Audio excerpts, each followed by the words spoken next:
Go for it. Are you ready? I think I know what you're gonna do. Go on, yeah. No, no, no, no, no. Let's keep it normal. We're speaking to the outside world for a change. Let's go fake professional for the first time in a while. Hi, welcome everyone. We say wello in the Weirdoverse. We are the Weirdos. What we normally do in our community AMAs is we give a quick update on the project and then take your questions, of course. But we're on Spaces today. Hello, the wider world, and not hiding inside our Discord for a change. So, what we're going to do today is kick off with some key project info for anyone meeting us for the first time. Then we'll jump into the usual updates around what we've been up to, what's going on around the project, take all your questions. So you can join us up on the stage a little later as we move through this show. Or if you're a little shy, you can drop into the Discord. The link is in the bio if you're not already a member of our Discord. Head to the AMA questions channel and you can shoot your best shot from there, and we'll pick out all our favorites from that pile. And people are super active and engaged in that process as well. So we won't be short of stuff to talk about over the next hour, maybe even 2 hours if it goes really well. So that's that. So who are we and what is the Weirdos? So you've got me co-hosting today. That's Cheadle Heat. My IRL name is Nick. I'm the community manager for the Weirdos. And joining me, you've got co-founder and our product lead, CryptoJack. So how are you doing, CryptoJack? I'm very good. I'm masquerading as the Weirdos account today, but I'm super excited about this, especially with all of the questions about kind of cream list and rat milk pricing and things like that. So, ready to go, ready and prepared. Well, because this is a public spaces and not our usual Discord style, what I'm going to do, I'm going to test this on the world. I'm going to try and deliver a very quick TLDR or summary on the Weirdos. I'm very conscious that we've got a project with a fair bit of depth. So I'm going to try and sum up every key element in under 2 minutes. I don't know if you've got a stopwatch over there, but shall I give it a crack? I think I can do this in 2 minutes, okay? Go for it, man. Maybe even less. Maybe it's less. Let's go. Right, here goes. The Weirdos is a world of nostalgic adult themed characters created by our artist Ghost Breath. So if you're new, go and check out our website while you're listening to us. That's www.theweirdos.com. That is by far the easiest way to learn about us and the sense of the world that we're describing here over the next hour or so. We started back in September last year. We've already dropped 3 series of Genesis characters. These are hand-drawn one-of-one weirdos with a rich diversity and full backstories. There are 412 of those already available on OpenSea across 2 different collections. We're now heading into our generative project, which we're calling the cloning event. There will be 9,272 clone weirdos. Why 9,272? Because it's a weird number. Look it up. There's such thing in maths as a weird number. Pre-sale for the cloning event is scheduled for Tuesday, the 19th of April, right after Easter. Any unsold pieces in the pre-sale will go via a public sale the day after, on Wednesday, the 20th of April. There's a pre-sale allow list, which in the Weirdoverse we call the cream list. That is about 90% filled at this point, but there's still a variety of fun and interesting ways of making it in the server. We introduced a weird and wonderful concept called rat milk into our story and our lore, and you can earn rat milk across the Weirdoverse, which is an off-chain currency of sorts. We've been using it as a method of acquiring creamless spots. We call it a proof of fun token, even though it's not actually a token at all. It's just a method of marking your time well spent in our Weirdoverse. Our aim is to provide the most fun server in Web3. And now I know that's a huge statement, but we've been trying to put that at the heart of everything that we've worked on over the last few months. And now, particularly as we start to ramp up towards the cloning event about 6 weeks ago, we put that right at the head of everything that we were talking about. We've been dropping sneak peeks of the cloning event into our server already. Damn it, that's 2 minutes, nearly. The cloning event collection is ambitious, it's diverse. We've got clone weirdos characters and their arch enemies, the state or the state authority. Both sides, the weirdos and the state, have 7 sub-factions. We've dropped 5 factions as sneak peeks already. We've got 9 more to come between now and the mint. 2 minutes and how many seconds? Oh, that was pretty close, mate. Glad this Not is bad. recording. It was a masterclass in describing a very rich, some might say complex project, very succinctly. Yeah, there's a lot going on. But as we get closer to the finish line, we're conscious that we are starting to run into some challenges and issues around how we uh, allow people to join the pre-sale and get into the project and start to experience what we're all getting hyped about on this side. So just to sort of pull the curtain back a little bit on the process of what you've been doing over the last 24 hours, Jack, I thought it'd be fun to start in the detail of some of the numbers that you've been grappling with. So I don't think we need to go right back to the very beginning of describing what rat milk is Mm, and how you acquire it, but it'd be really fun just to hear what you've been doing in terms of trying to open up what we call the farm shop. So we've got this thing called the farm shop in the Weirdoverse, and that's where you collect all these moments of fun called rat milk, and you switch it for creamless spots at the farm shop in our server. And Jack is responsible. He's our head economist, if you like, and he's responsible for figuring out how much those creamless spots should cost and how many people are going to be able to therefore join our cream list or our pre-sale. And it's just it's a complicated process with lots of different moving parts, particularly as we start getting more eyeballs and attention on the project. Wonderful from our perspective, but really conscious that that means that some people miss out. So just talk to me about your sort of how should we process. describe it, process and anxiety levels around trying to set a price for an imaginary currency in a weirdo verse. It sounded like Yeah, unbelievably complicated. yeah. I think we've probably made it a little bit too complicated, even for ourselves to understand. But it's worth saying that I think my economics professors at the University of York will be turning in their grave, retching, extremely concerned, extremely concerned that I'm responsible for even an imaginary economy of sorts. So yeah, it's kind of simple. It is basic supply and demand. We've got 9,272 tokens, of which owners of the Genesis collection and a couple of other collab art collections are going to get free mints. So we take that 9,272, we remove about 700 in terms of the free mints, and then we kind of have to work back from there. So we've just got different allocations. So we promised the community that we would keep our kind of partnership allocation pretty low, as low as possible. So that's obviously a very fruitful mechanism for bringing new members into your Discord, and we backed ourselves to hook them in with our fun, our intent at least to create the most fun place in Web3. So we kind of like we backed that approach. So 1,500 odd were gone to partners, and now we're closing out all of our partner programs. So really, I just had to look at the total number that we have, minus a few kind of a number of the supply which are kind of allocated.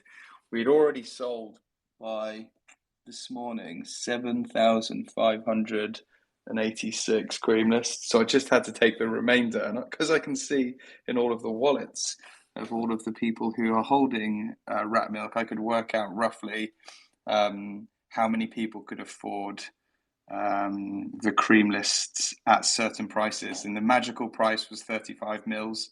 Around 500 people could afford at that price. We actually assumed that probably 80% of those would choose to buy it. We had a real clumber. I was watching in the database in the back end, all of these sales come through. I was hoping that we'd sell around 450 of the 800 we had remaining. We've actually sold 537. Just looking now at the amount sold. So if anything, despite the objections in the Discord server, if anything, I underpriced the cream lists at 35 mils this morning. Not to worry, we've got some kind of buffer supplies of cream lists that we kind of didn't really want to run into, but we've made a commitment to the community not to over allocate. We fully expect that, come mint time, there'll be people who hopefully haven't decided they don't want to mint, but, haven't got enough Ethereum, are on holiday, are feeling sick. So we know we're not, despite the fact that we intend to allocate, you know, all of the remainder of the mint to kind of cream list spots. We're sure that some will go to the public sale. What that number is, we don't know, but yeah. So making that commitment to the community not to over allocate, as some projects do or have, means there's a kind of a little added complexity trying to land on the perfect number. And like I said, we've perhaps priced the cream list a little bit too cheap today, which sounds crazy talking about this morning after I'd not slept last night with anxiety, worrying about the 35 mil price and how it would go down. For context, it's the last time we opened the shop was 15 mils. We've been really enjoying the chat in our lodge, which is our sort of general channel within the Weirdos Discord server, and just watching all the price inflation conversation just flying out there, sort of with hyperinflationary economies being quoted and all sorts of memes. It's been really interesting to see how people have reacted to the change in the dynamic of what it's going to take to transfer this imaginary token into a allow list or a cream list spot. It just strikes me as one of those things where you'd expect a bit of volatility in crypto, but then I've got people in the server telling me crypto should be deflationary, but market participants is very inflationary in our case. So we've been really battling with this on a couple of fronts. One being just the number of new people showing enthusiasm for the project, which is flattering and amazing. We've loved every minute of seeing the community grow like it has in the last few weeks, particularly. But also, you're probably underselling one of the innovations that you and the team have put together on the website as well. So, can you confidently say that we are the only NFT project in history where you can milk a rat on a website for rat milk, which can convert into allow list spots?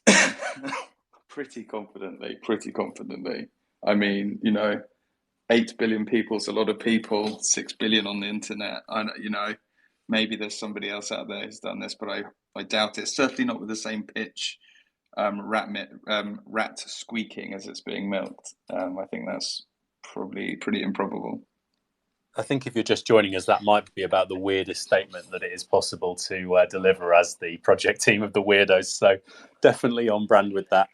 I want to sort of get into some of the stats around that as well, because it just gives a little indication as to the growth in popularity of what we've been looking at, for ourselves over the last couple of weeks. But obviously we're tracking all of this and it's giving us a sense of demand. It's giving us a sense of the enjoyment around the whole world. And, if you're new to us, it might be helpful to hear some of this stuff. So, we've played we as a community have played the rat milking game on the website over 22,000 times since we launched it, which was about 3.5 weeks ago from the data.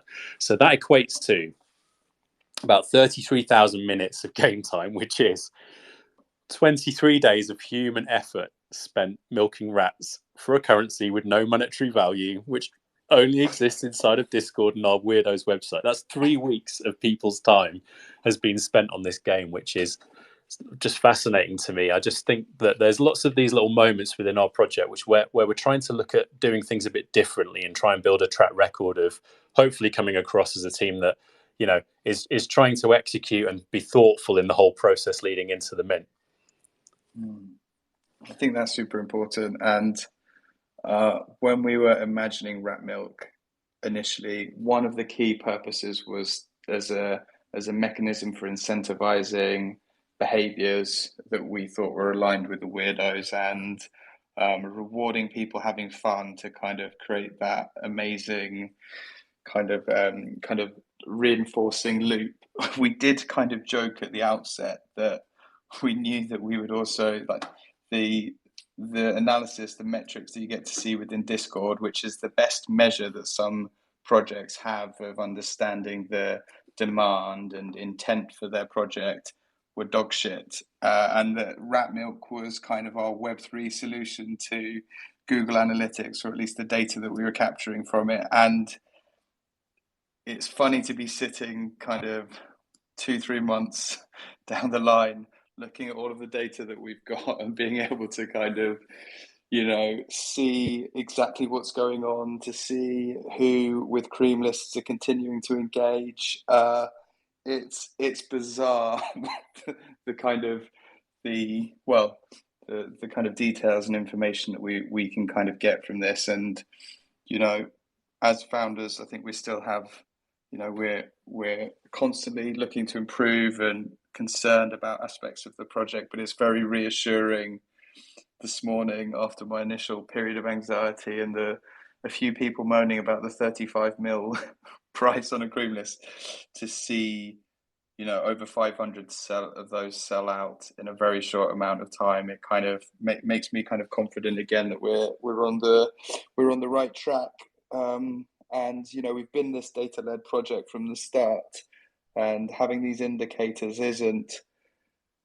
doesn't give us total confidence, of sell out. There's still things that I think we always want to be working on and improving, but it's amazing. A small anecdote. I was kind of one of the advisors on Creeps, and I was speaking to Joe on the day of the mint there. And one of the things that kind of terrified the Jesus out of me was hearing him say that on the day of the mint, he did not know if the kind of 30% or 100% of the cream list allocation would be, taken up, used. What's the right? Exercised. And we can't say for sure, we know, but having this level of data and understanding means that I think, we can be more confident than most projects that we've got a handle on, what things are going to look like in 13 days time. So yeah, very exciting and nerve-wracking. So now that the Spaces is starting to fill up nicely, I just wanted to reset the table. We're doing a Spaces for the first time in a little while. We tend to do these community things in our Discord server as an AMA on the stage, and we get people up to talk. And I can see someone's hand up now, so we're going to pivot to you in a minute. We're going to do a couple of giveaways as well. We're sort of famed for doing a couple of giveaways when we talk, but we're going to do an even more exciting giveaway than our normal sort of cream list spots. We're going to give away 2 free mints today, and I'm going to come up with a method for deciding those with Jack in a little while as well. So a little bit of a reason to stick around and just bear with us as we start addressing some of the questions that are coming in as well. So we've got this channel called AMA Questions in the Discord server, which people are using. We're picking out the best questions from there that we want to answer. And bearing in mind, we've done this a few times now, so some things are coming around more than once, and we'll try and bear in mind that also we're in the outside world for a change, so we will repeat ourselves a little bit, but hope you can understand that we're trying to cover as much as we possibly can in a short space of time here. But I did notice a hand up in the audience from Ashley, so I'm just going to press yes, and you are magically, by the power of the internet, joining us in just a moment. So when you're ready, hello, you can unmute yourself and join the party. Can you hear me? Loud and clear. That's very crystal. Perfect. How are you? I'm good. How are you? Yeah, very good. Thanks. Great. Very good. Okay. So my question is, and I think a lot of people in the community want to know, is there any alpha on how you milk the rat properly so that you get the most milk out of it? Excellent. That's a very good question. CryptoJack has a really good answer to this. It's quite involved. I was a bit of a hospital pass in the. I was total hospital pass. English parlance, but I'll do the base. I'll start with the basics. But I think because Jack and our team of devs have put together quite an excellent but complicated structure behind this, I think it's only right that he has the right to finish this one off. The vast majority of frustrations on the game in the community have usually revolved around people trying to smash the button as many times as they possibly can in 90 seconds. And my usual response to that is that how you would like to be milked? By being pressed 600 times in 90 seconds? That feels like quite an aggressive approach. So we often ask people to consider their rhythm and be a little bit more considerate of the battery of rats who are in very loving care, I might add as well. We do take our rat welfare very seriously in the Weirdoverse, and we tend to give them plenty of rest and relaxation at the rat spa, which is their retreat for their reward for working towards the rat milk stores for you, the community. So we like to just promote a little bit more of a gentle approach, take it somewhere a bit easier, and you'll probably find the rewards start flowing. That's my very vague tip for how to go about this. But Jack has a much more scientific answer, which Oh, isn't necessarily going to give you the optimum either, just to give you a oh, bit of curtain revealing. I'm not sure I've got a more scientific answer. I guess that a few things to add. That one of the reasons that overly aggressively milking any of the rats results in zero is a kind of bot deterrent, and we have seen some bots milk rats with a frequency that no rat should ever be exposed to. Um, so that's kind of one of the reasons there's this kind of high bar, high threshold preventing people from scoring any points if they milk too fast. The kind of the alpha or the walpha that I can give is effectively to keep things a bit interesting. There are actually 4 rats in the rat game, and they are randomly cycled. So there's Rupert, Rolo, Ravi, and Rich, and each likes to be milked slightly differently. Um, the reason there are 4 is because an amazing thing happened when we first introduced the rat game, and there was only one rat, and we kind of rotated rats semi regularly. The community worked together, they collaborated, the weirdos in the state came together, they collected data, and they worked out very easily the optimum number. They're still doing that. It's a little bit harder than it was now that there are 4 rats and there are kind of multiple optimum ranges, and it really is a probability thing. But the best place to get the information about the number of clicks per minute is definitely within those communities. And obviously, as a member of the state, I would say if you're listening to this and you're undecided, the best place to go to get that information with the most precision and accuracy is going to be to join the state. Great shield for the state. Did that answer your question, Ashley? Yes, it did. And now I'm wondering if I should switch to the state because I'm a weirdo right now. So might have to change to the dark side. We're going to record that and we're going to get that on Twitter. Yeah, good propaganda material for the state right there. Yeah. Well, thank you guys. That's all I had. I will step down. Awesome. Jack, you just mentioned bots for the first time there, and I think that's a really good segue into what I was hoping to talk about, because obviously with a project where we've created a little bit of complexity around how you join the cream list or the allow list, we've got wherever you put restrictions in a system, you're going to have people who want to game that system. And so, we're no different. We've seen plenty of people who want to approach it with multiple accounts or identities or whatever you want to describe it, processes of automation and scale, basically. We've had a question in the community in the AMA questions channel.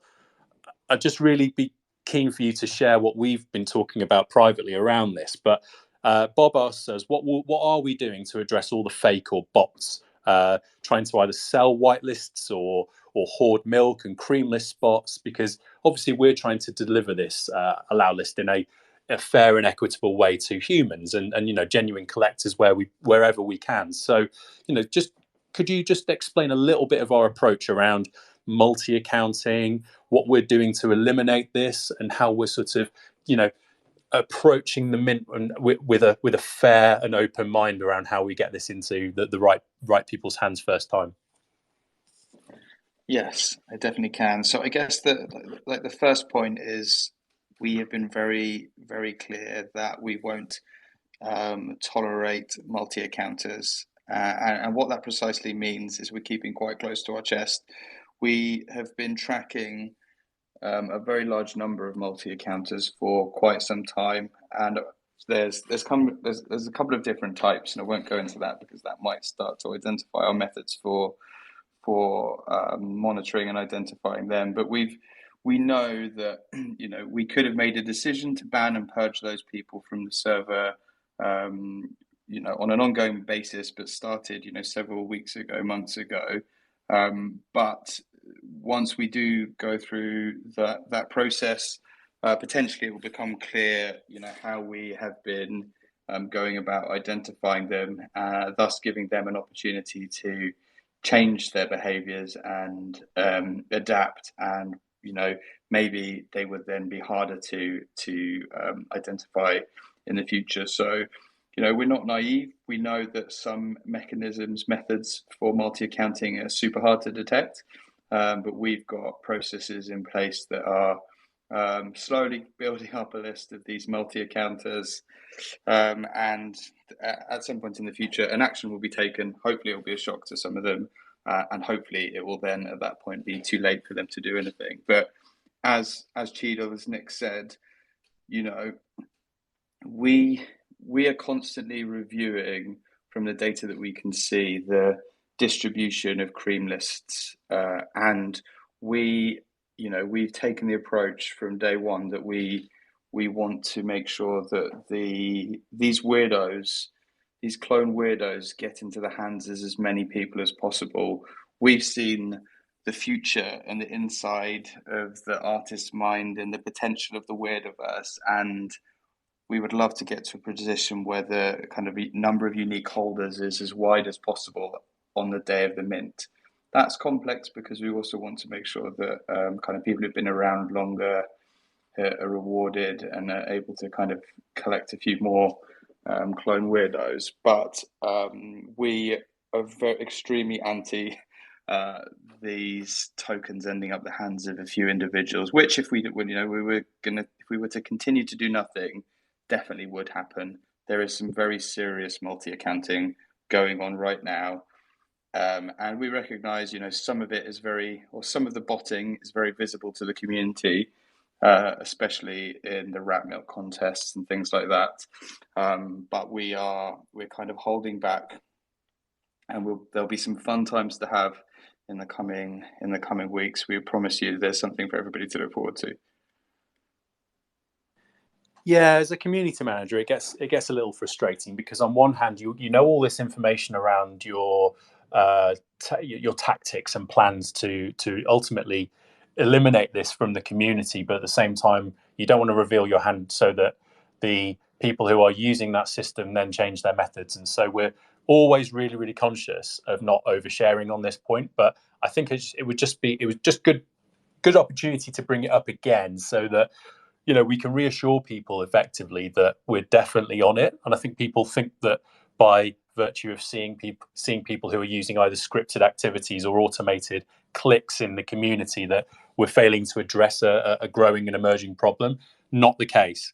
We're definitely on it, and they won't impact your ability to mint. And we're really, really keeping that at the core of what we're trying to deliver here. So just wanted to make that point and really hammer it home. So Bob has asked a few questions. We love you, Bob.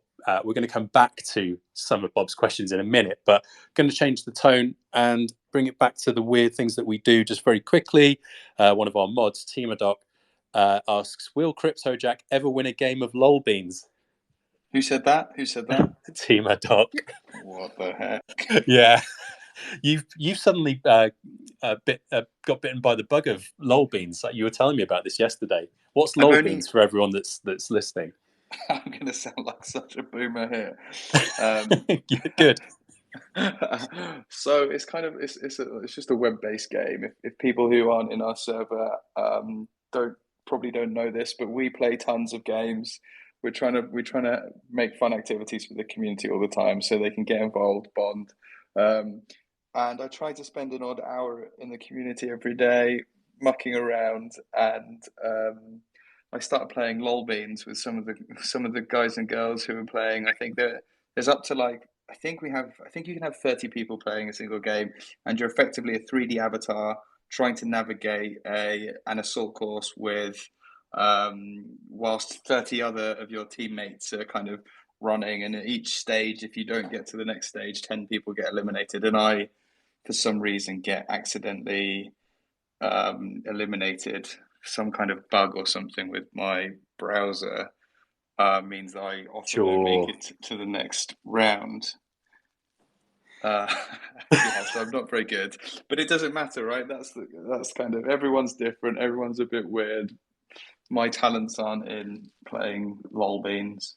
A good gamer never blames his browser, I would say, on that point.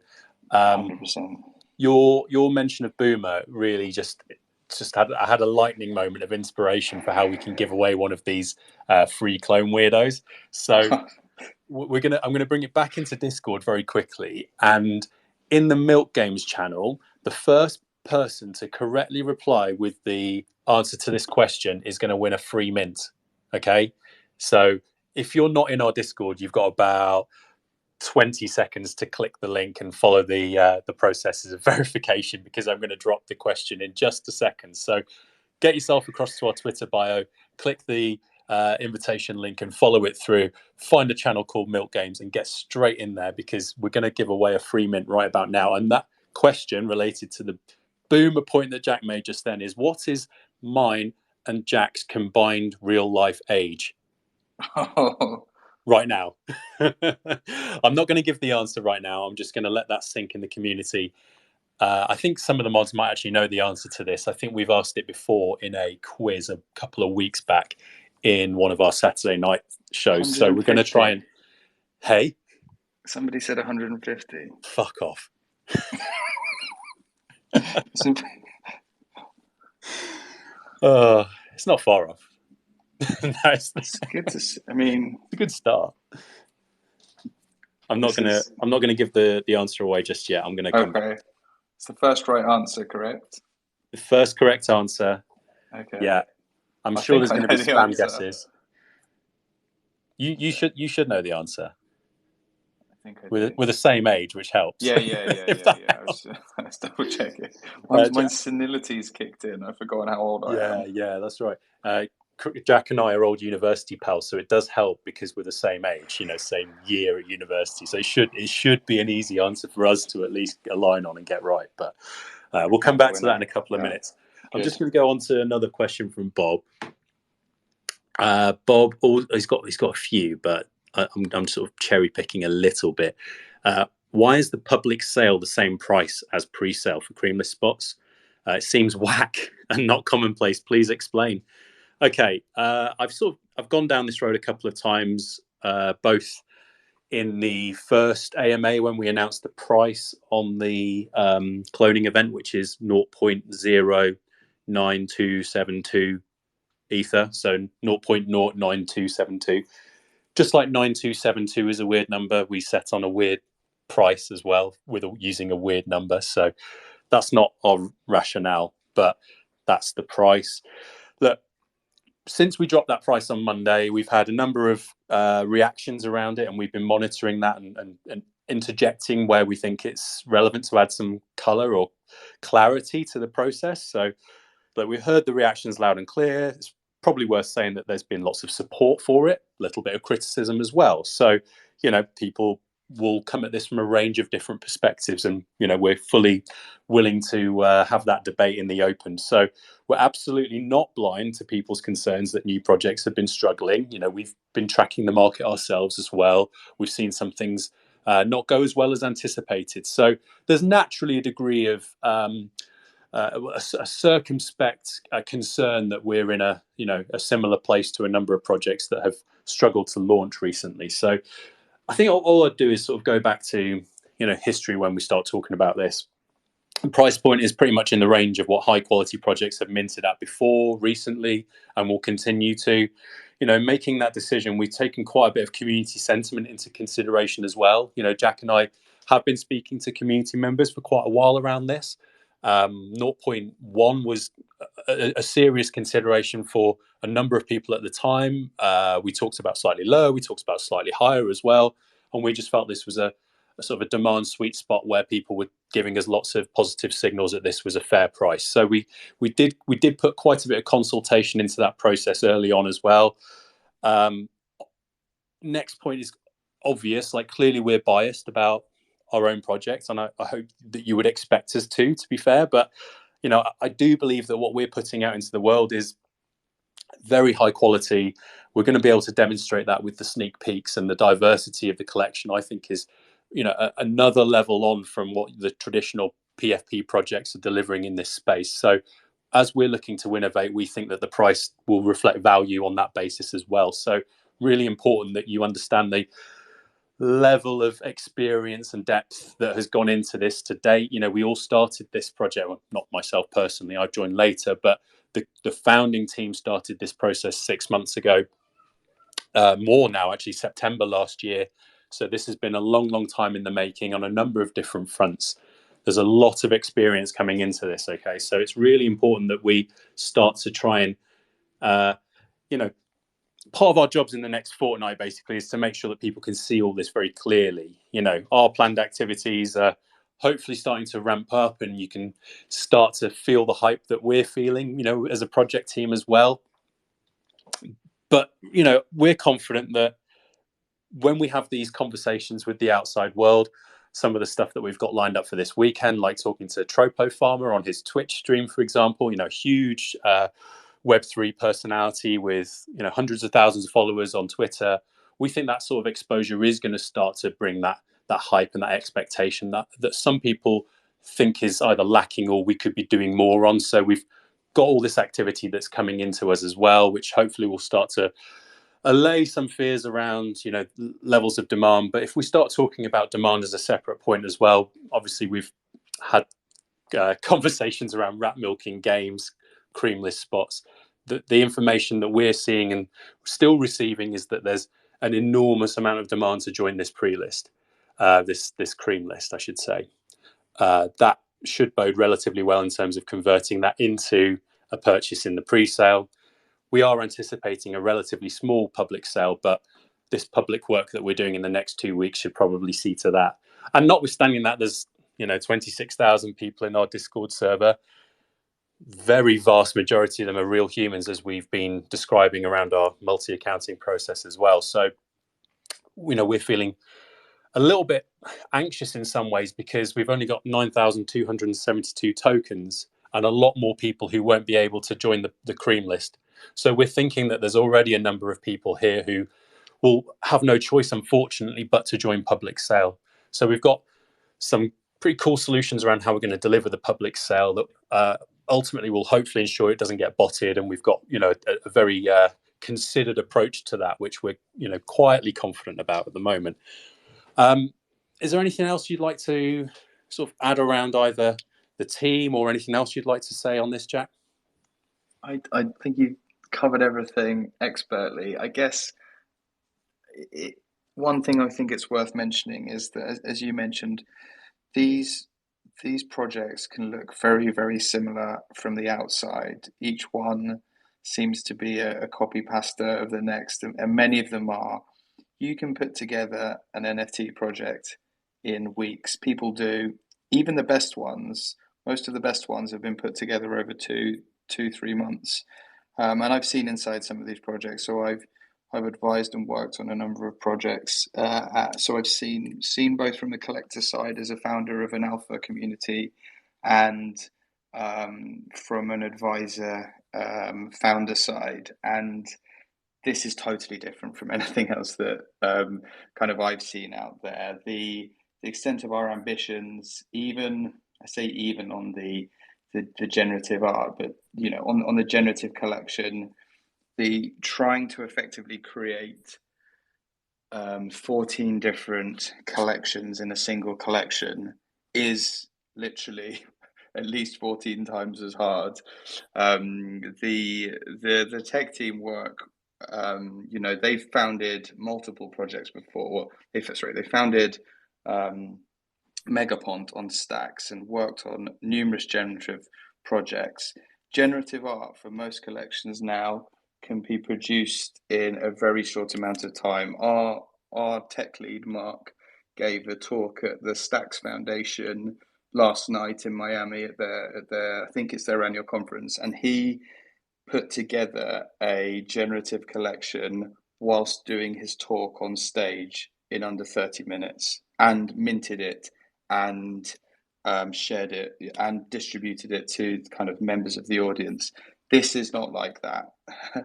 a single one of our factions is incredibly complex to get to where we want to in having a generative collection that looks like a natural one of one, where every one of the 9,272 characters feels like an individual character with its personality is an incredibly complex undertaking, and everybody's financial situation is different, but to get that to a price of under zero point 0.1 and still have enough, I think that's our responsibility to make sure that we can go on and deliver the things that we want to, is like an incredible achievement that I was very pleased with. But understand completely that the frustrations on people who aren't going to be able to mint at that price. So yeah, that's what I've got to say about that. Nice. I hope Bob doesn't think we're picking on him at all. He's raising some really interesting questions, which a lot of people have asked, and Bob has, very helpfully compiled. Actually, we've tried to deal with a couple of questions around price or structure of the mint over the last couple of days, but to do it in an AMA in this context is really helpful for us as well. So, thanks a lot, Bob. I'm just going to go back to the contest that we ran. And I've got the winner. Did you see? I did see. Yeah. Thank you. So the first person to correctly answer the ripe old age of 78 years old. That's for two people, by the way. I'm not 78, so don't get any ideas. I'll be very offended. Is that Bloom? That Bloom with the amazing Doodle PFP. You are going to receive a free mint of the project, of the cloning event. So congratulations, that Bloom Dieth. Is that our first free mint that we've given away? Yep. That's amazing. Just like that. I didn't even consult Jack beforehand. I just said I just did it, and he's taking it in his stride. So that's a little bit of the how the sausage gets made at the Weirdos here. We just sort of shoot from the hip a little bit and hope it works out. I think hopefully that you're going to be the person that explains that's the reason why creamless are now 40 mils of rat milk at the next opening of the store. Yeah. So we can't do 9272 creamless spots now. We've just lost a creamless spot. So my apologies to the hyperinflationary conspiracists in our server. That is a shame for those guys. So I think Bob did ask this, but there was a couple of others as well that had quite similar points around either price discounts or changing prices. So one of the major threads that keeps coming through is, why is the creamless mint price not cheaper than the public sale price? So I've got a couple of thoughts on this that I've talked about in the server, but I think is probably helpful to do on the spaces as well. Jack, obviously, please cut in and give me your views as well. But we've got a twofold approach to answering this. The first part is kind of an obvious point, but I think as we start getting closer to the mint, it's going to feel even more obvious. So let's say it now anyway. The cream list is guaranteeing your ability to mint a clone weirdo. The public sale will not guarantee you. We are very confident that the public demand is very much higher than the number of tokens that there will be available to the public. So we're giving you a window on the 19th of April, relatively at your leisure. It's not all day, but and we'll confirm the timings closer to the event. But you will have an opportunity, without being gas-warred by being over-allocated in the pre-sale, to purchase a clone weirdo. So that is going to be your protected window to buy. Once that goes, though, all bets are off, and we're going into a public sale. And that's where we are absolutely confident that we're going to have far too much demand for that. So unfortunately, that's a bit of the reality of where we're at the moment. So that's one aspect of it. The second aspect, which I think is the more important one, and this sort of comes back to my days as a collector, not just as a project team member, but we want to be fair to new people. New weirdos that discover us in the next fortnight as we ramp up all this activity probably won't be able to obtain a cream list as easily as most of the guys who are already in our community already have. But they're also future passionate collectors. They're also potential future weirdos. And one of my massive frustrations as a collector over time has been finding a project I love and just finding myself completely locked out of it because I wasn't the earliest or first. And I've always really resented projects that reward the first people in the server only. If you're just the first to grind or the first to discover, okay, there should be a natural first mover advantage to being proactive and putting the work in, and we do reward that. Those people typically do have multiple cream list spots in our server anyway, so they are getting rewarded. But we've been really mindful of that group who don't have the time to sit on Discord all day, don't have the time to sit on the internet all day because they've got real lives and jobs and families and commitments and careers. It's just a small sliver of some people's lives, and so, but they're also weirdos too, and we really want to make sure that those people are not completely locked out and don't have a disincentive to mint. And one of the things that I've been turned off by is coming along and going, okay, you can join the public sale, fine, okay, I'm in the public sale because I didn't discover it early. But if I then find out I've got to pay double or a 10% or a 20% premium on the early group, the whitelisted group who did the grinding, it can be a massive turn-off for me personally. I found myself not wanting to buy, thinking that I'm just going to be undercut by these thousands of people that just want to flip for 1% gain, because it happens all the time. We can't necessarily deter flippers. Flippers are part of the world that we're in, and they're actually quite an essential part of a healthy economy too, which is a separate point I'm trying to avoid. But at the same time, as a collector, I've often been turned off by projects that put a premium on the public sale. It's a penalty for being late to the party, and I don't like that.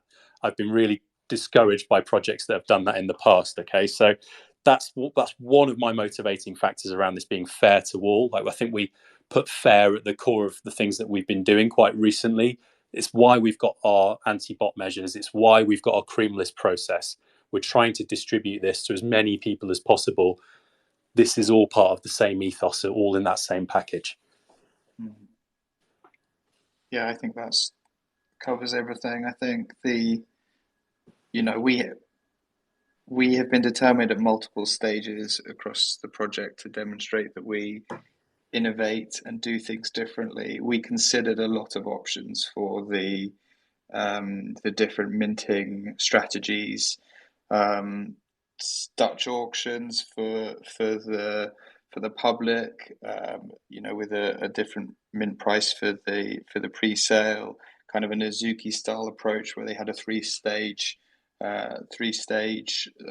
mint sale process, and actually, like, coming back to it with the complexity around milk and achieving a lot of what we want around rat milk and achieving what we wanted to through those processes. We just wanted to keep it simple and, like Cheeto said, fair, and we thought at a reasonable price for what we are building here as a collection and future project. And we wanted to create a really healthy market and healthy secondary. Are you ready for a legal question? Oh, a legal one. I think so.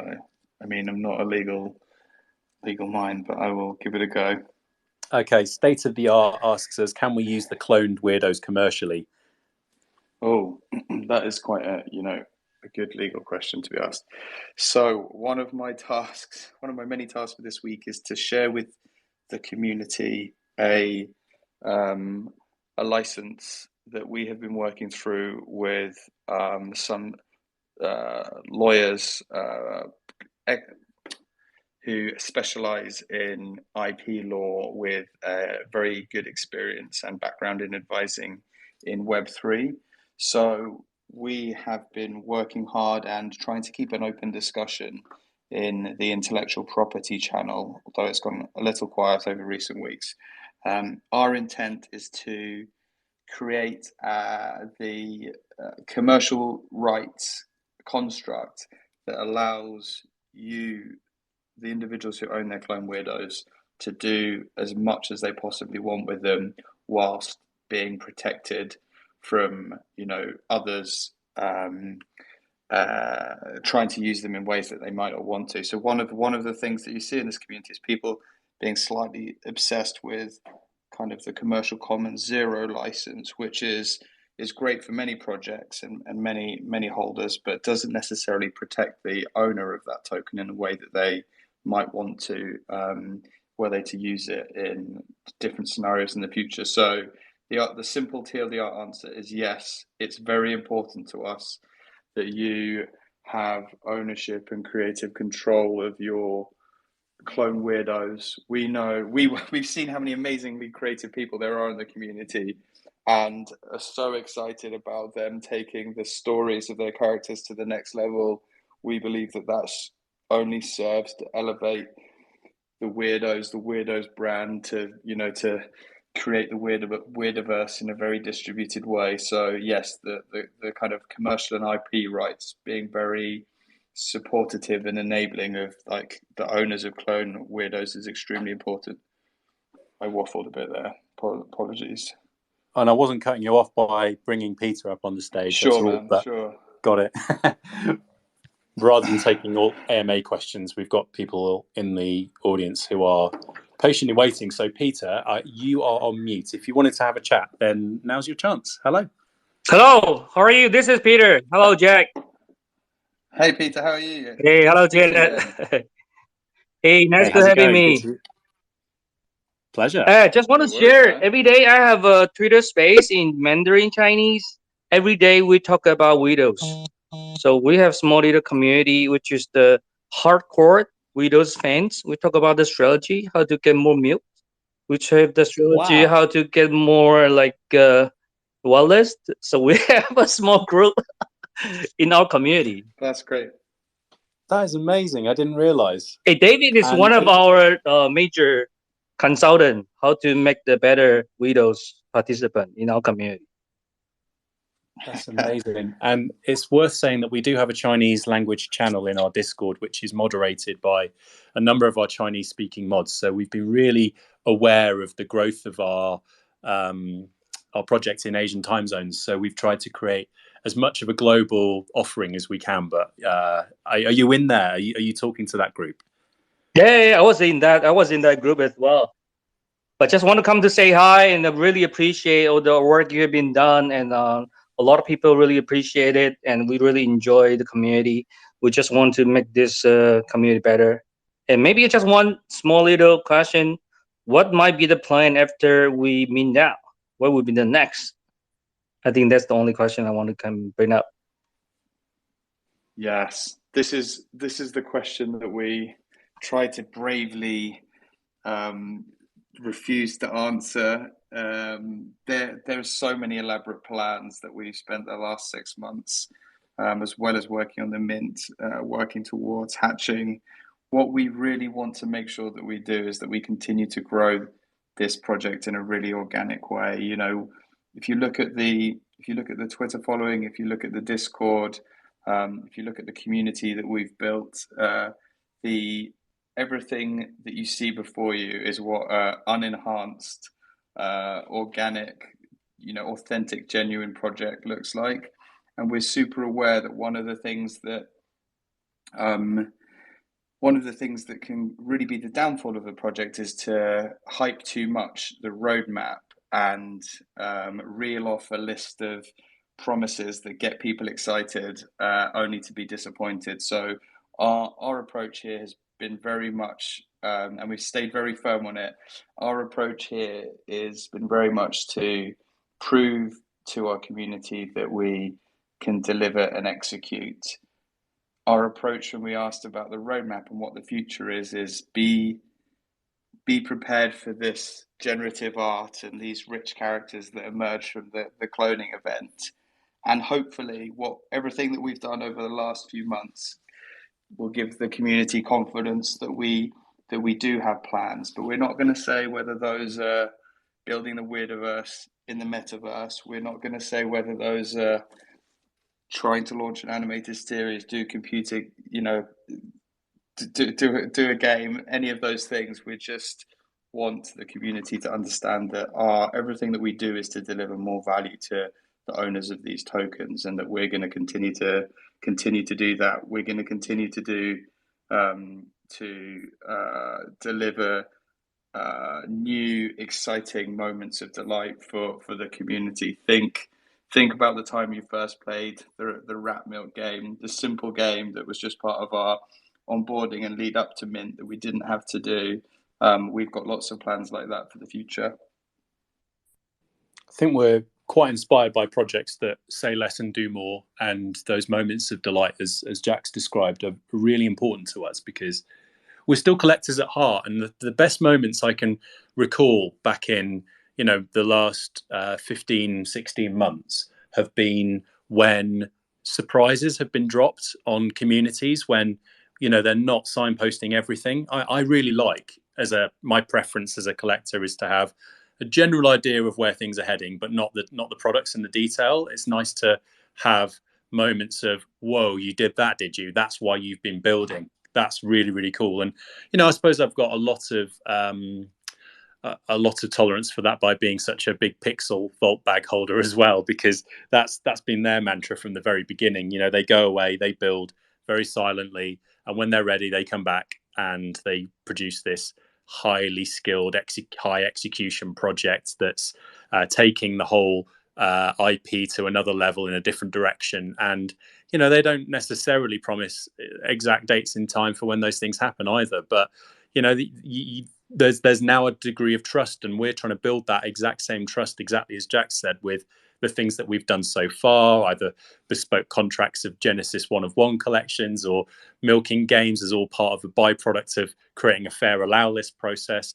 There's lots of thought that goes into these steps from this team that are behind the engineering side of things particularly. And so we're hoping to give that signal that we've got a highly experienced team that can deliver over and over again, and we're not just running off to Vegas with Lambos and buying yachts and super yachts and that sort of thing. It's really important to us that we're seen as a team that's here to stick around, deliver on the wider brand that's being built here by Ghost Breath as well. So, and we signal at this all the time without really confirming plans, but our lead artist, Ghost Breath, is an animator and illustrator. Look at the website, theweirdos.com. Have a look at the world. You can easily imagine the forms and the mediums this is going to take as we move forwards. It's not going to, some of the stuff that we deliver isn't going to shock you, but we hope that the quality and the execution and the method of delivery really will. And that's why we're being quite coy, because often on the other side of the fence, looking at a project and seeing lots and lots of stuff on the roadmap, I get really cynical and start just shutting it out, because you can see the bingo language being used of metaverse and DAO tokens and DAOs and ERC20 tokens and merch ranges and TV series and films and airdrops and subsequent airdrops and roadmap 2.0 and play to earn. Of course, I forgot play to earn. In fact, there was a question in the AMA questions channel earlier that just said P2E ? And that was it, just P2E. And every time that these things come around, we come back to the center and say, we're building a Weirdoverse. We've been building this Weirdoverse for a number of months. The roadmap is thought through, but we're keeping a lot of it fairly quiet for good reason, because we want to provide those moments of wow, oh my God, you've done this. And that's where I think some of the more successful projects really land on success. It's by saying less and doing more. So we're super inspired by that, and I hope that as a result of talking to the community over and over again, they can see that we're deadly serious around what we're building long term, and not just dropping a PFP project and then removing our avatars from the world and tornadoing cash out into the real world and never hearing from us again. We're all doxed, and we've got these this credibility to uphold that we're really keen to maintain and see through to a much larger project than the one that we're talking about in the next 2-3 weeks.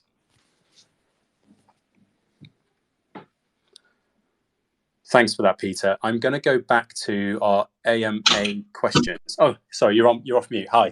No, appreciate it. It's really good explained. Yeah, appreciate it. Thank you. Pleasure. Okay. So we've just come up to an hour. I'm going to go for as long as it feels right in the AMA questions.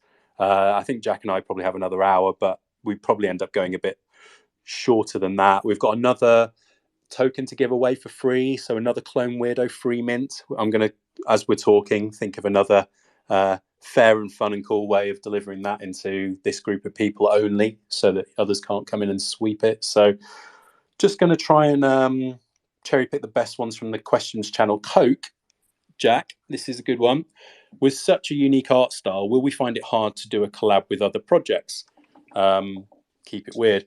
I think just to start that, so you don't have to, we have done a number of done many numbers of collabs already in our pre-sale process. So we've had either community-led collabs of very high-profile projects, or the project team themselves working with us to deliver either creamless spots through partnerships, or in the very early days we actually did some art collabs as well with a couple of projects, which was really cool.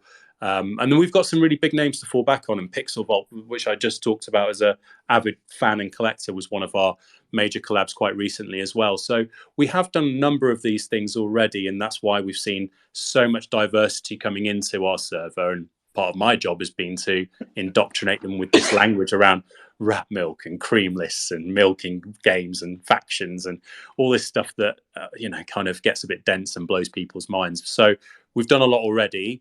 But what we're looking for from another partner, if we're sort of thinking, about the Weirdos as a brand, Jack, is that's quite a difficult question, actually. I've put you right on the spot there. It is a difficult question. I think, we have seen projects who we've wanted to collaborate with be a little wary of the adult theme of our brand, but it's something that we're really determined to own. There is nothing out there like the Weirdos, and I think everybody who's seen any of the art will testify to that. So we're moving, we think, into a clear channel, and I think we'll probably see a number of projects imitate what we're trying to do afterwards. But to answer the specific question about, do I think we'll find it hard to collaborate? I don't think we will. There's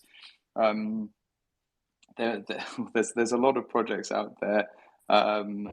Having a close relationship with a number of those, you can see how we're aligned with them, both on the kind of rich story, the narrative, the kind of conspiratorial aspects of our story and our art and the characters in our collection. So I think we've got plenty of opportunity to find partners who are both similar to us, and I think partners who are excited to work with a project that is very different from anything else that's come before. So I guess ultimately only time will tell, but I'm confident from the rumblings that I've heard from our network, without saying too much.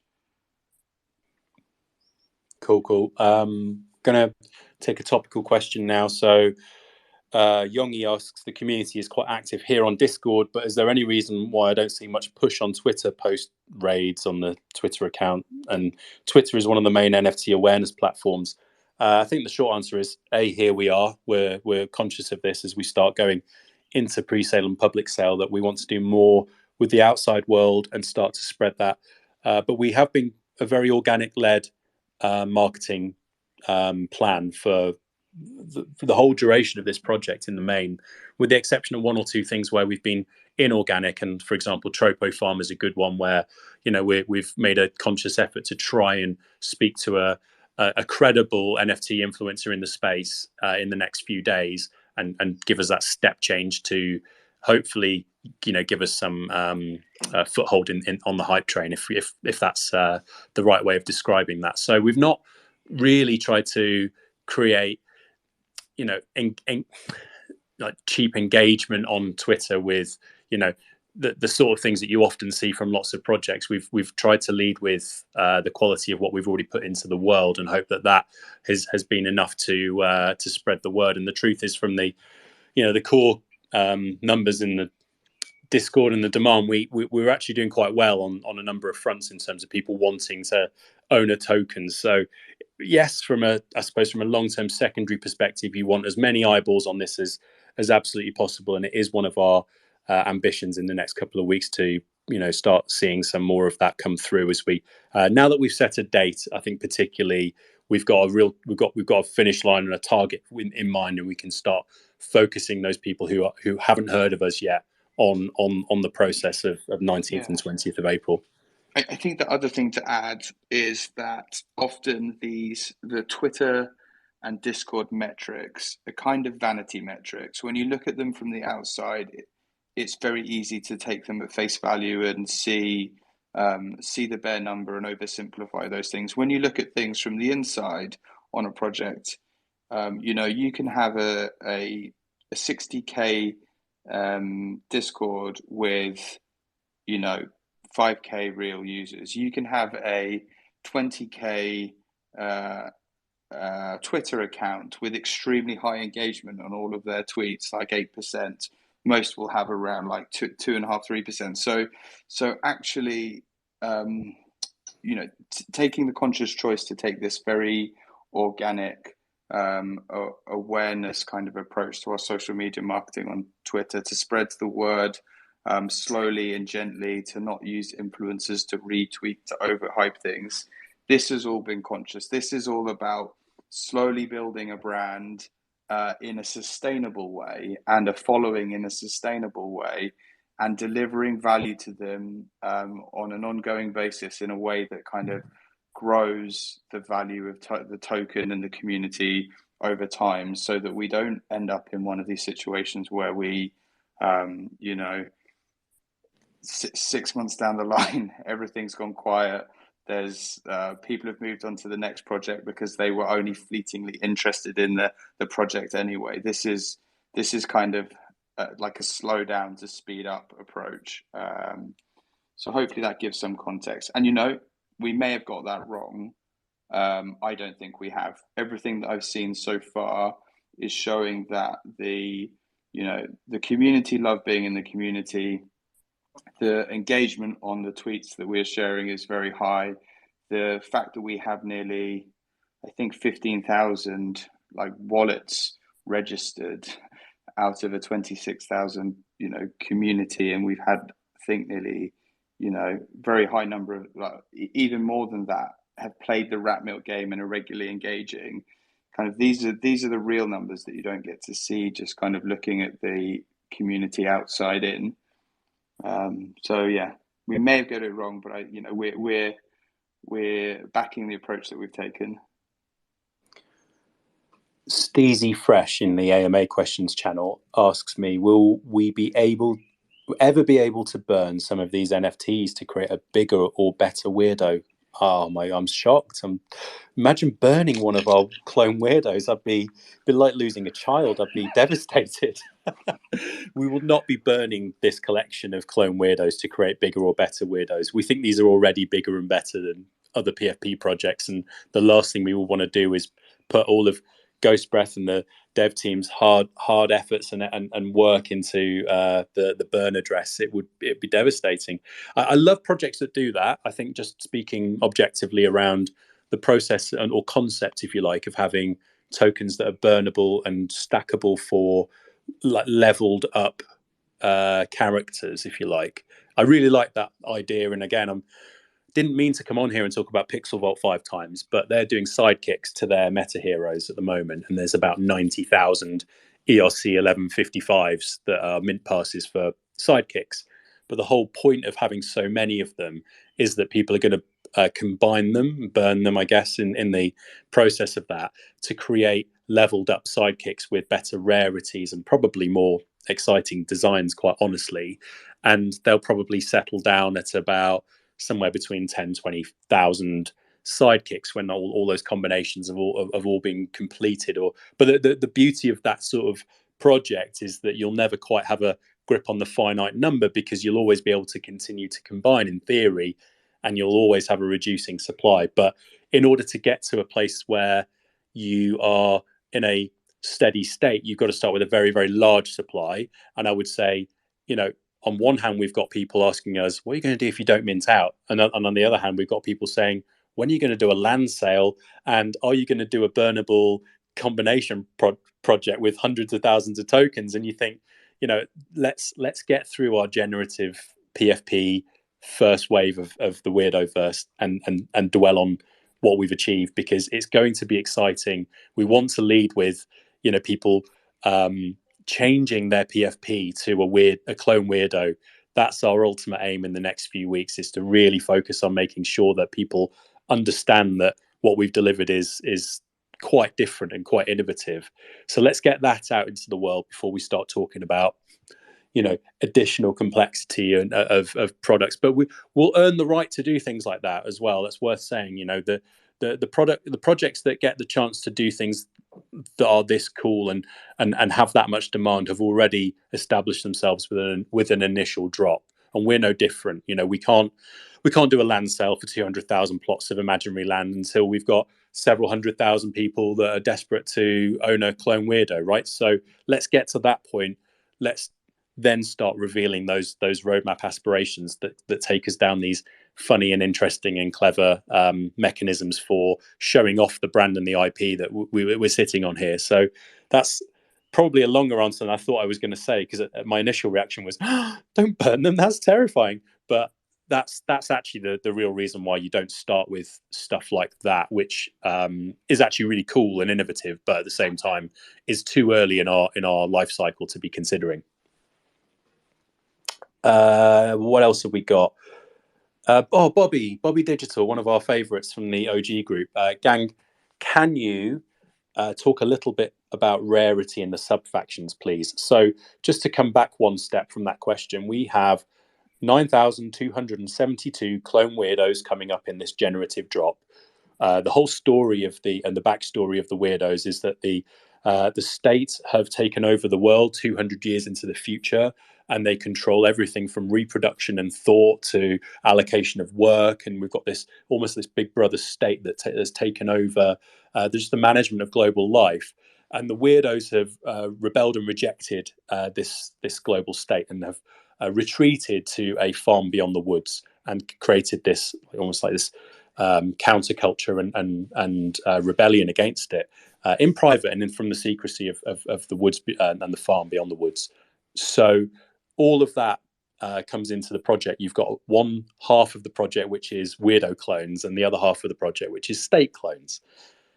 They all have sub-factions from the cloning machine, from the cloning event that we're describing in the story here as well. So there's 7 sub-factions of weirdos, 7 sub-factions of state, and we're dropping sneak peeks of each sub-faction into our Discord all the time. So our 5th sneak peek dropped today. We've got 9 more to deliver in the next couple of weeks. So keep your eyes peeled on our announcements channel, because we keep on giving you an example of groups like the pterodactyls or the nudists or the punks, and we've been really excited as each of those have been, in a place where we can share them. We're getting a huge kick out of the replies and responses to that, but they're not all going to be in the same rarity, are they, Jack? Yeah, it's a super difficult question to answer, actually. So I'm gonna try and be very honest and do the best that I can. So as many of you will know, that we announced the date for the pre-sale. I think it was on Monday. Time goes so fast. The reason that we did that is because we were in a position where we were kind of pretty much art complete on the collection and all of the factions. So every one of those factions that Nick spoke about, with all its different body shapes and sizes, and there's not only humans with different body shapes and sizes, there's cat people, there's reptiles, there's robots, there's different types of robots, there's socialites, so we're now in the process of we've run many of them through the custom generative tool that we've built, and we're seeing the outputs, and it really is only when you see these kind of mini collections come together and see what can be created by chance and probability that you're able to start to cast a collector's eye over it and think, which of these things should be appear most frequently, which of these are going to be grail pieces. And let me give you a real tangible example. Those of you who are fans of the project will know that there is nudity in the Weirdiverse, most certainly. There's peens, there's vagines, there's boobs, there's all of these things exist, and they're kind of special, right?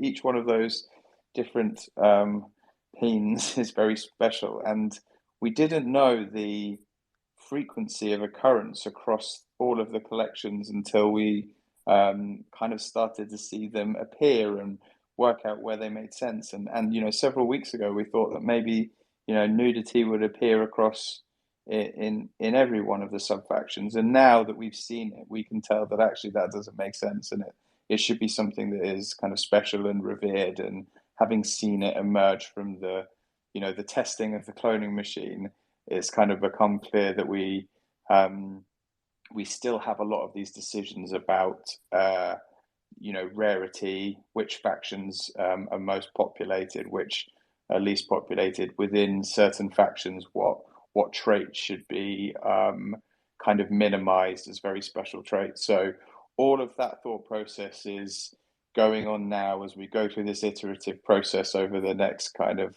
5 or 6 days, and from that we will be making these decisions about how frequently certain traits appear, and that of course will drive the rarity and the scarcity of certain characteristics. Yeah, nice one. I'm skimming through the AMA questions because there's some really good stuff coming through later on as well, and I will come back and scroll back up. So if you feel missed, I'm really sorry. We will try and get through absolutely as many of these as we can. Inevitably, we will miss a couple, and I'm sorry, but just this one really strikes a chord with me, as I sort of talked about earlier. Platy Mama says, how will you give latecomers like me a chance to get the cream list? The mills, as in rat milk mills required, is so high, and I've got pithy or pitiful 2 mills plus a full-time job and 2 kids. Right, yeah, this is kind of really speaks to me, and at the core here, before I joined the Weirdos, I was full-time in IRL, not in Web3, full-time job with 3 kids, and I couldn't spend all day on a Discord. I couldn't sit in servers. I tried because I love it. I really did give it a good go of trying to live the DGen life alongside a serious career in finance as well. So I know exactly where you're coming from. And it's one of the reasons why we've kept Creamless spots back for competitions and prizes and games and events. So if you're busy and life is far more important than buying JPEGs on the internet, even though we're sat here trying to do exactly that and sell you JPEGs on the internet, we really want you to have a balanced approach to this. We talk about FOMO and anxiety in our mental health forums on the site as well, which we're talking about in slightly more broader sense in the next couple of weeks as well. But we are really mindful of making sure you've got a chance. So best thing you can do is go to the events listing in the Discord, go to the channels on the left hand side, scroll all the way to the top and click the events button. You can see what we've got lined up for the rest of this week, and then every either Sunday, Monday, late Monday, we tend to refresh that list and give you a new set of things to do for the week ahead. You can then plan your schedule around it. Maybe we'll fit your schedule at some point. We're trying to make sure that everyone gets a chance to play and do things across the globe. We've got multiple time zones. I say it's actually very broadly split, a third across. I'm massively generalizing Asia, Europe, and the US. So we are conscious of trying to give everybody around the globe a chance to play poker, for example, which is one of our real staple games that we play in the Weirdoverse. If poker's not your bag, we do quizzes, we do Discord bot games and contests that are a little bit more abstract as well. So we're not asking for game specific skills and only 1 or 2 different ways of getting it done. We've done art contests and cooking contests and singing contests and meme contests. So there are going to be plenty more of those held back for people who have joined us late. I've joined Discords late. I've really wanted to take part properly in a project, and finding yourself locked out is one of the worst feelings in my collector experience. And we've been really conscious of that. If I've had any say in this project, it's been to make sure that we've been able to give people a fair chance of being on the cream list right up to the cloning event. Now, it is also worth making this sort of very obvious point and airing it one more time. But inevitably, as we grow in demand and interest, and there are fewer cream list spots to acquire, it does get harder. It's just an inevitability of hitting a deadline with some demand in the community. So we can't avoid that, but we do want to maintain our ethos of being one of the non-grindy servers in Web3. We want it to be fun. It has to this point, I think, and the feedback that we've received is that we have been delivering on the fun side of things, and the byproduct of sticking around and finding people that you vibe with has been almost accidentally picking up a cream list spot in the process. But that suits some people who can do that more regularly, as you've already said. If you're just dipping in and out and you just really like this project, we want there to be a home for you here, and we're going to try, but there will be some times when it feels difficult at this point, because ultimately there are just more people out there that want this project than we have tokens to sell, which, coming from a project team perspective is wonderful. We're thrilled and we can't wait to see the results of that. But I am also putting myself in your shoes and thinking how much that sucks as well. So yes, there'll be chances. There will be longer shots now, but we really want to give you a go without having to sit on Discord all day. Nick, can I have 33 mils of fun between now and when the shop next opens? Love it. I hope so. Love it. Which genius thought of the whole milking system? God, if I set you up there, I don't like that. Am I about to compliment you? Are you the genius behind Rat Milk, Jack? Do you know what? I would love to say that I am the genius, but like all very good ideas, it's kind of been its component parts have been formed from listening to the community. An initial spark of an idea, probably, which we didn't realize would have the potential that it did, and then just listening to the community and addressing problems as they arose and coming up with solutions. Like a tangible example of that. The cream list process emerged after the Genesis hand-drawn collection, when we realized we needed a mechanism for kind of spending some of all of this amazing rat milk that was being produced. This rat milk liquidity needed to go somewhere, and Mr. Xeon and I spent, it was his idea initially, and we kind of refined it to come up with what we've got today. And we're constantly considering the future and changes to the system and economy. The shops gets upgrades in the background all the time, so it's on a very fun path, I think. And just to answer a question that hasn't been asked, but often is, our intent is for rat milk to continue to have an important place in the Weirdoverse, and to be used as a medium of exchange for kind of physical and virtual experiences. So we're excited about what it's going to be the foundations of being weird for some time to come. I've got a really shit quote that I can put in at this point, and it's from one of my sporting heroes, Tom Brady, who says, "We didn't come this far only to come this far," and it is such a stupid thing to say, but it sounds dumb even saying it out loud now, but it does make a lot of sense when you think about the effort and thoughtfulness that has gone into creating a system like Rat Milk. You don't do it just to create an allow list process, right? There's more to it than that, and it'd be such a shame to, in fact, devise something like this that has required quite a lot of effort and management and hours of conversation in the background as a project team around how we get the balance of all of this right, to just then drop it like a stone in 2 weeks' time and move on, because it's now central to our core story. It's a really big part of the lore of the Weirdoverse.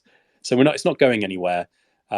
Its application is inevitably going to change, because we won't have an immediate allow list to convert it into, but the farm shop will be reprised in different forms as we move forwards. And the number of games for acquiring milk is going to change over time as things start taking a slightly more measured pace as we deliver on our roadmap aspirations. So it is going to start taking different forms, but it will be absolutely core to the way that we engage with the Weirdoverse in the future. So I'm really excited to play with that and see what we can do with it, because people love it, and that's the sort of moment of aha, when you start getting the weirdos. For me, it's when you realize how much people have connected with this idea of chasing rat milk. It's phenomenally simple, but and I'm very weird to say out loud, but probably distills what we're all about actually in one concept, I think, at times. So definitely here to stay. Lems says, how many hours after the mint will reveal happen? It's 48 hours after public sale. Simple as that. So there will be a 48-hour pre-reveal window, and then we'll reveal. Bloke Pig, one of our mods, says, shit, if I'm interstate, I'll be more prone to switching sides. And actually, that gives me a chance to tee up something again that people are not asking, which is if I have a faction in the Discord. So again, those of you new to us, if you join our Discord, the only way to play the rat milking game and the way to get into all the experience of the Weirdoverse is to choose a faction. So you will pledge your allegiance to either the state or the weirdos. And so what we do with that is gamify it in terms of setting up contests between the two factions every week. And the winning faction gets more cream list opportunities and milk prizes and that sort of thing. So we've been playing with that over the last few weeks, having a bit of fun with it. But it doesn't mean that if you are pledging your allegiance to the weirdos, that you will mint a weirdo clone. Not at all. They're unrelated. So you could be a state member in the Discord, and the randomized mint might give you a weirdo clone, not a state clone. Okay, so they're not connected events. Your chance of getting a weirdo or a state member in the generative is 50-50, and it's unrelated to your Discord role. Okay, so that's two separate concepts, and we're really keen to separate that out.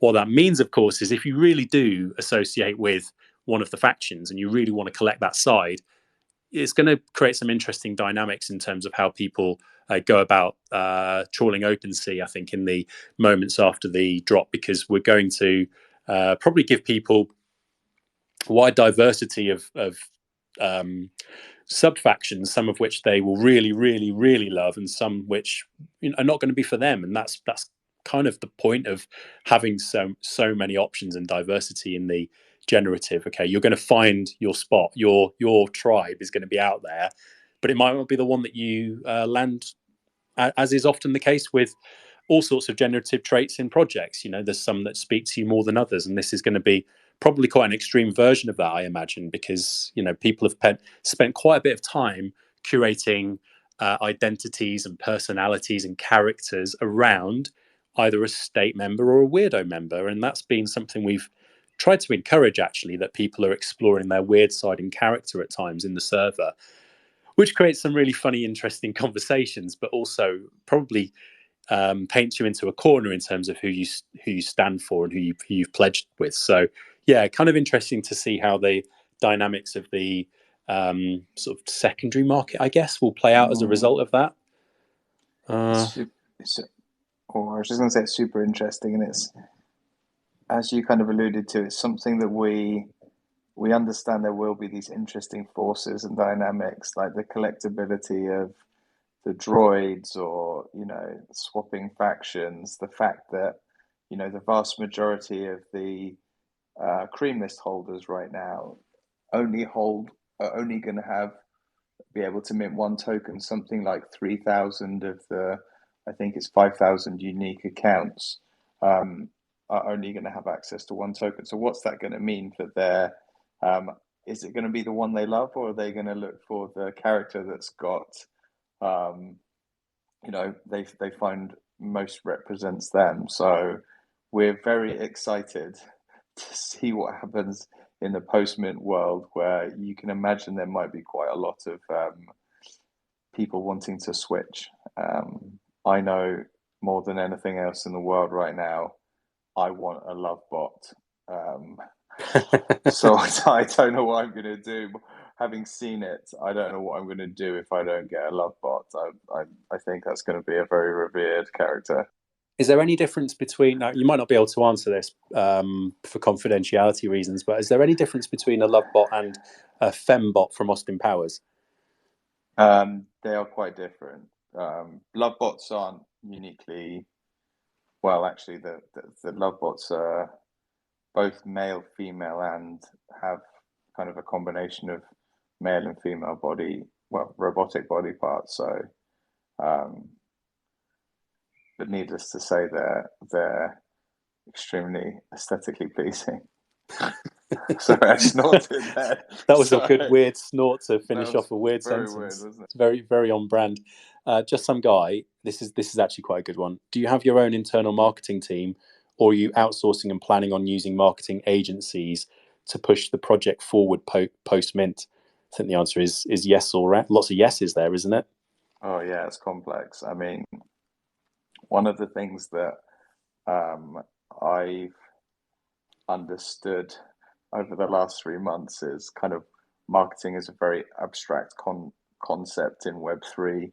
There are a hell of a lot of people out there who profess to be marketing strategists, and what they actually are shillers and people with large Twitter followings. And just because you've been able to personally accrue a very large Twitter following does not mean that you have any concept of marketing.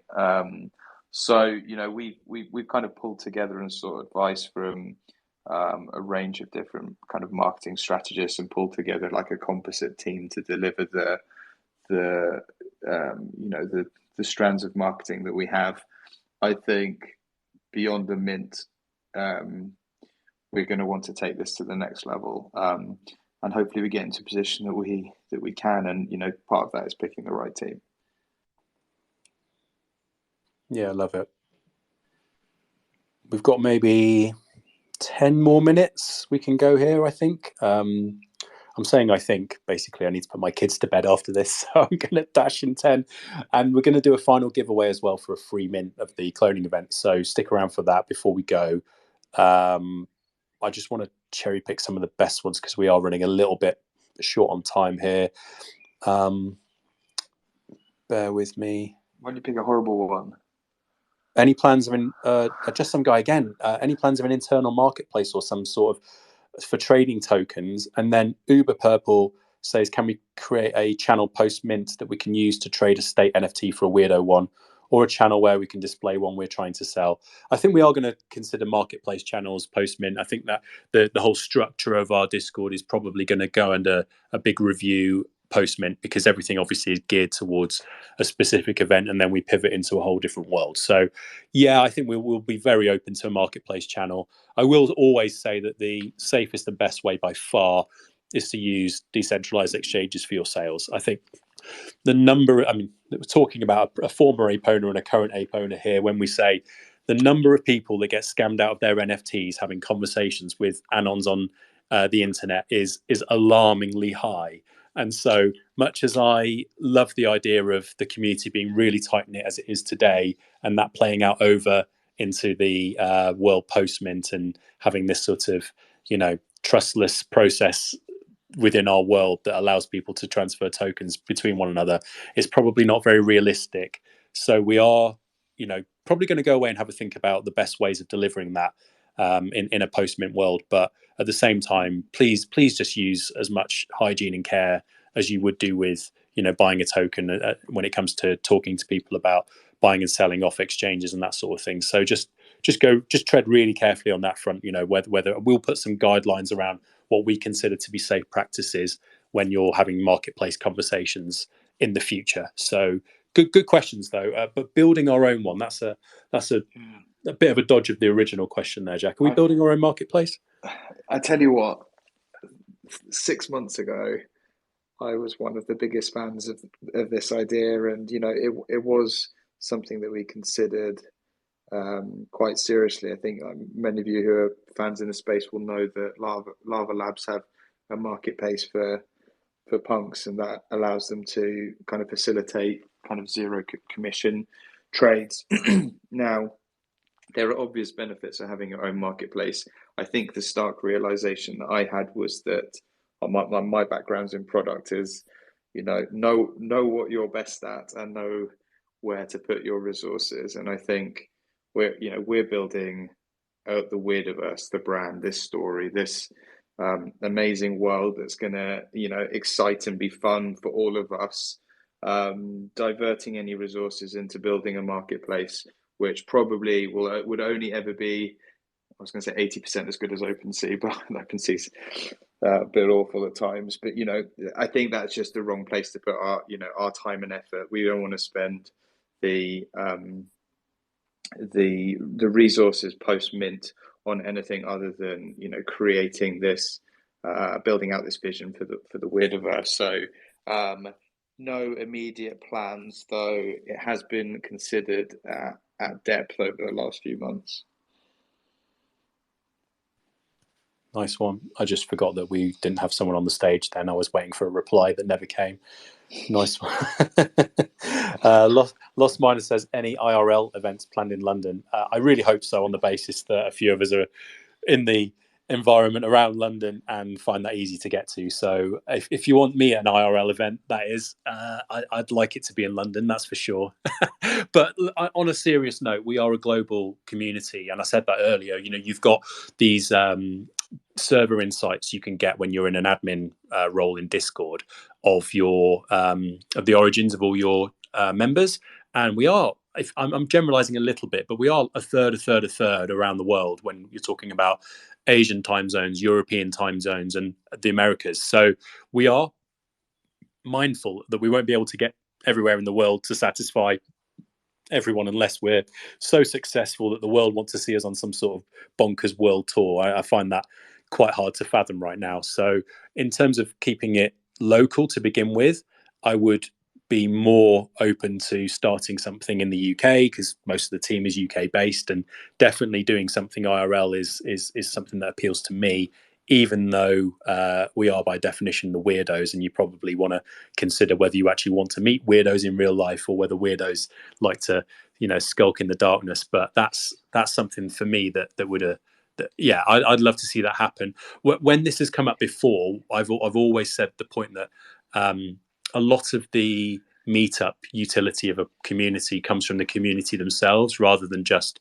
project hosted events. We can do parties. That's kind of an obvious point to make once you've got to a place of credibility. But look at, I keep coming back to BAYC as we always do on these shows, but look at how those trait groups organize themselves and do location-based meetups. You've got BAYC UK here. You've got all manner of European sub-factions of BAYC who have their own Discord servers as well and create their own community-led meetups.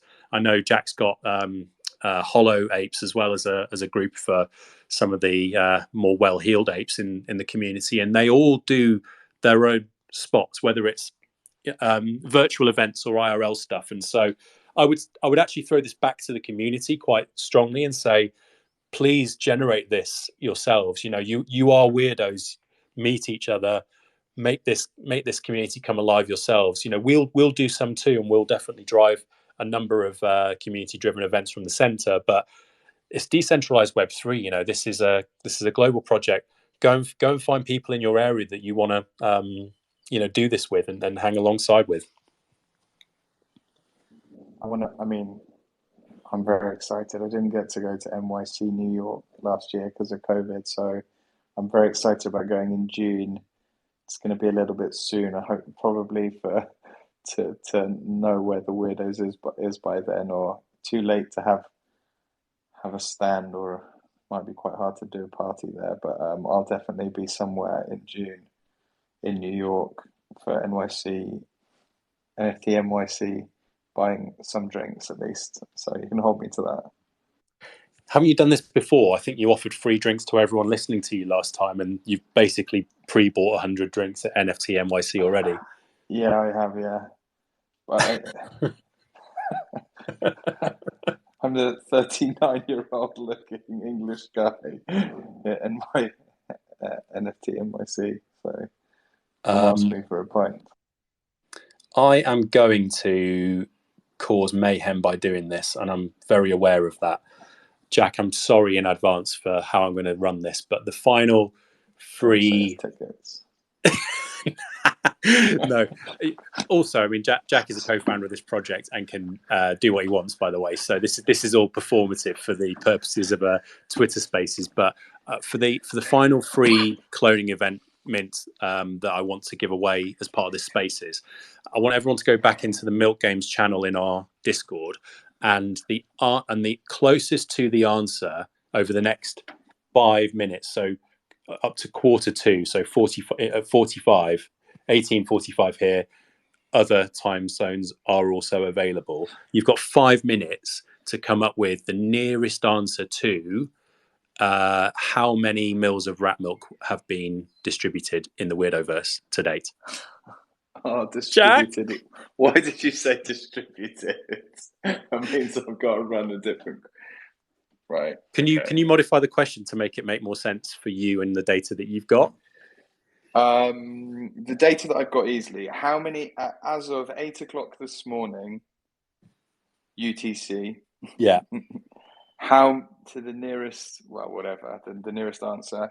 How many milliliters of rat milk were sitting in community members' wallets? So it's unspent in community members' wallets. Had the farm shop opened at that point this morning? This was before the farm shop had opened. Before the farm shop opened, and we saw the absolute mad dash for the hyperinflated 35 mils of creamless spots. I keep coming back to that point because I know a number of people have been caught out by that jump, and I do feel really bad for all of them. But I think part of that challenge has been for us that there's just so many people with so many mils of rat milk, and we had to at some point reward the people who have had the opportunity to be here for a period of time. We've not really gone down that road very often. We're trying to make this as accessible and fair as possible, as often as possible. But as we say, we've got this difficult balance of pivoting back to those who've effectively provided all this fun and excitement over the last few weeks, and we wanted to tip our cap to that group this time round in the shop. But I got the time wrong, by the way. Yeah. I did the snapshot of data this morning at just 5 minutes past 7 British summer time. So it's UTC +1, which But for those listening, it was before the farm shop opened this morning. Before the farm shop opened this morning, yeah. Before we started converting that into creamless spots in the shop. Oh, we need to have another look at how many creamless have been bought. Yeah, let's have a live update on that. So as we came into today, we had a plan for the final few creamless spots that we haven't issued yet. So some of that obviously includes our multi-accounters that we've got a plan for, and we are trying to keep some of those plans vague to the community so that, as we say, we don't tip off people who are engaging in those activities. But we will be getting some of those creamless spots back from multi-accounts, and that's going to be part of the conversation that we're sharing here. So we've got giveaways all protected, we've got games and events all protected, and as a result we've got something in the region of about 800 farm shop cream lists to give away, and we've started to fill that up quite excitingly in the last few hours. Jack? Yeah, not exciting for me, like worrying. I haven't been able to leave my laptop, so even though when I looked at the snapshot this morning, only 512 people had enough rat milk to buy at 35 a cream list at 35 mils.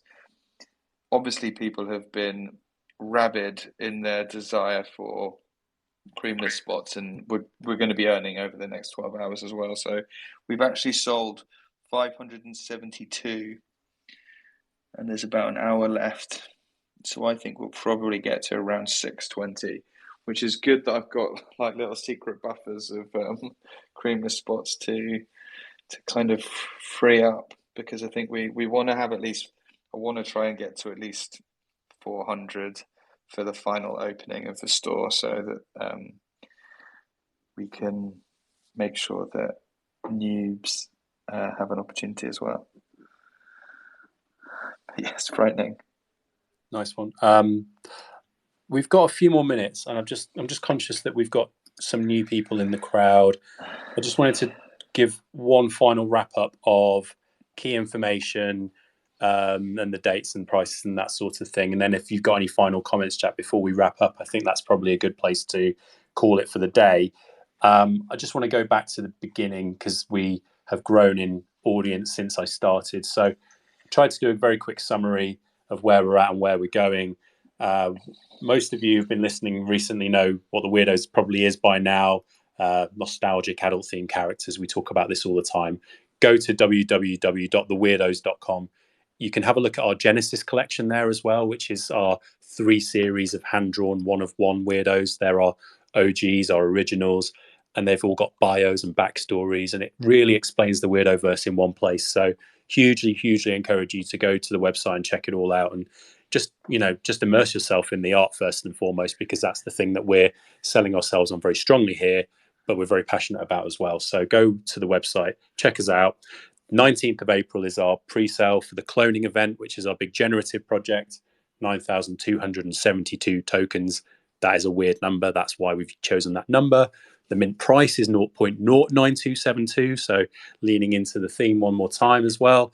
Then anything that doesn't sell in the pre-sale goes into public sale on the 20th, Wednesday, the 20th of April. We've got some cool mechanisms around how we're protecting that whole sale process in the public as well. So stay tuned for details around that as well.